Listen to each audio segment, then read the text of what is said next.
Is that Kyler Murray? First, Kyler Murray. Nah. Listen, bruh.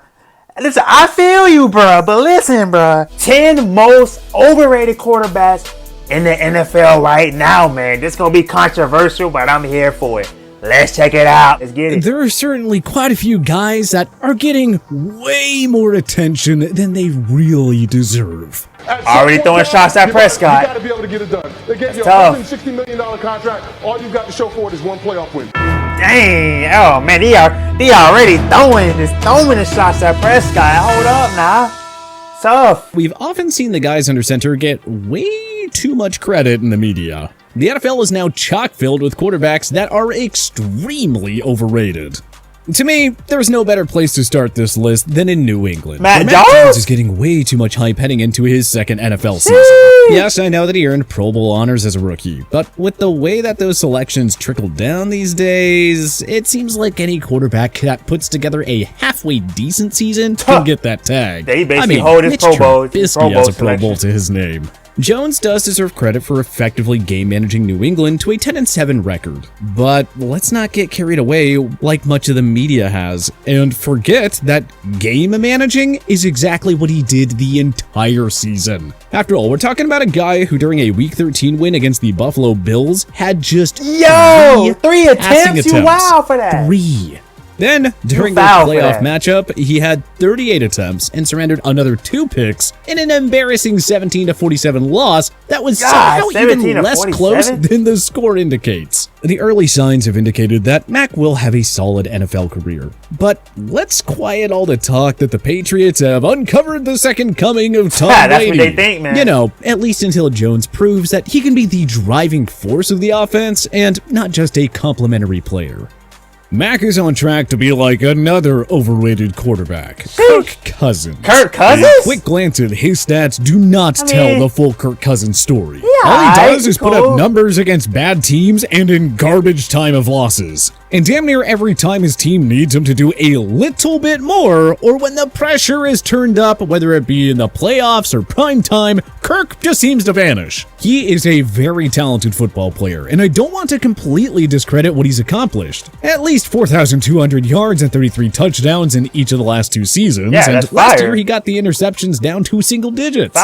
But utterly mediocre, the Vikings remained, as they finished 8-9, perhaps because the square peg they tried to fit in the circular franchise quarterback hole is exactly that. Mediocre. Wow. Ryan Tannehill fits that same mold as Cousins. Come on, bro. As for Tannehill, well, he was clearly the beneficiary of having a force in the backfield like Derrick Henry, and a strong defense to back him up. This became obvious to even the most staunch Tannehill supporters in 2021, when the quarterback regressed massively after Henry went down with an injury. In fact, in the 10 games that he played for the Titans without Derrick Henry, he posted a passer rating of just 93.1. Yo, that nigga went dumpster. And a 2-to-1 touchdown to interception ratio. That was a major drop-off from his performance with the superstar running back on the field. So to me, Tannehill is another one of those guys that has become way overrated. He, like Cousins, is a strong complementary piece, but don't go signing him to a huge deal thinking he'll put the team on his back and lead them to a Super Bowl. Coincidentally, the two franchises that both get overrated all the time because of their increasingly ancient history, the Dallas Cowboys and the now Las Vegas Raiders, each have wildly overrated quarterbacks in their own right. There it is. In Big D, it's Dak Prescott. Prescott's valuable under center, no doubt, but he also has played his entire career in the NFC East, which has undeniably been the NFL's weakest division. This becomes blatantly obvious in pressure situations against better teams. Prescott is just 1-3 in the postseason. Prescott is also a beneficiary of having had Ezekiel Elliott in the backfield for pretty much all of his career. I mean, think about it. He's had multiple 50-plus reception seasons and a 77-catch year. Having that kind of an outlet in the backfield to dump the ball off to will go a long way for a young quarterback. It's much of the same in Vegas with Derek Carr. His name is regularly thrown around as a top 10 quarterback in the league because he puts up pretty solid counting numbers while playing for a generally uncompetitive Raiders team. He's cool. And again, this isn't to suggest that Carr is some slouch. He's a very solid NFL quarterback. There's no doubt about it. But solid, at least to me, is not the grounds to peg a guy as a top 10. During his 8-year career, during which he's put up plenty of good numbers, his team has only made the playoffs one time. 1 out of 10 That years? says it all if you ask me. Definitely not what you would expect for a guy touted as one of the 10 best quarterbacks in the league.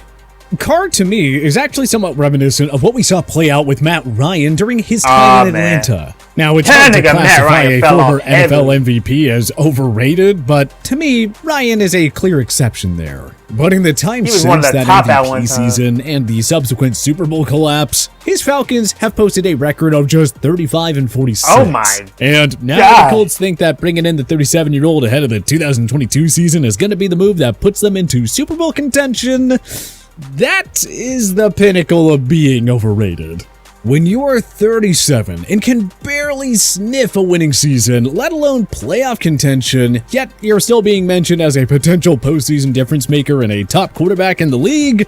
Come on, give me a break. That's tough.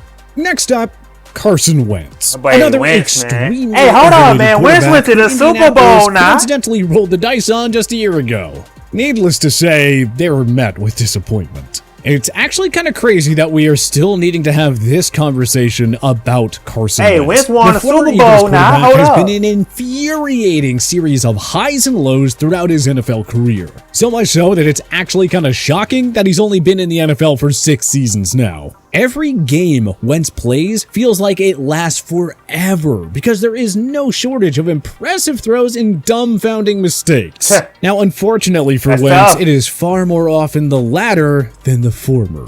It's actually kind of impressive watching Carson Wentz find new ways to cause his team to lose games. Something that I am damn near certain that the Washington Commanders fans will learn very quickly this upcoming season. Now, equally impressive is that Wentz is somehow still holding on to his reputation as a quarterback with top-tier potential. All because he was the 2nd overall pick in the draft, which, in my opinion, was a reach to begin with. And because he had one good season that was subsequently cut short by injury. Wentz also clearly had an elite team around him, considering that they went on an epic Super Bowl run without him.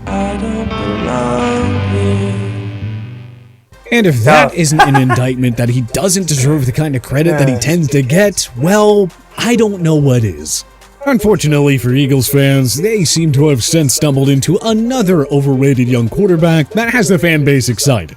And that would be Jalen Hurts. On the bright side, Philly didn't invest the same amount of draft capital in Hurts that they did in Wentz. He was just a 2nd rounder, which, while valuable, is incomparable to the hefty price that Carson cost them 4 years earlier. Anyway, the point is, Hurts has somehow found himself garnering some attention, despite not really doing all that much to help Philly win games. I think this is a quintessential example of a guy that has only gained standing in the league because as a dual-threat quarterback, he's an extremely valuable fantasy football player, particularly in relation to his value on the actual field. Hurts is just 9-10 in 19 career starts, and though he has definitely progressed over his time in the league, he has also shown an inability to protect the ball.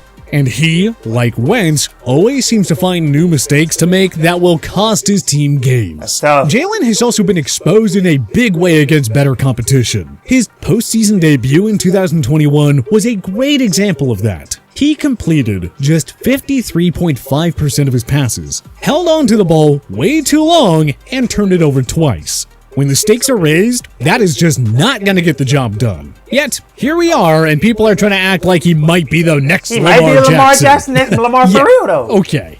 Lastly, we have two former number one overall picks who have a lot left to accomplish if they want to actually earn the recognition that they do. Kyler Murray? First, Kyler Murray. Nah.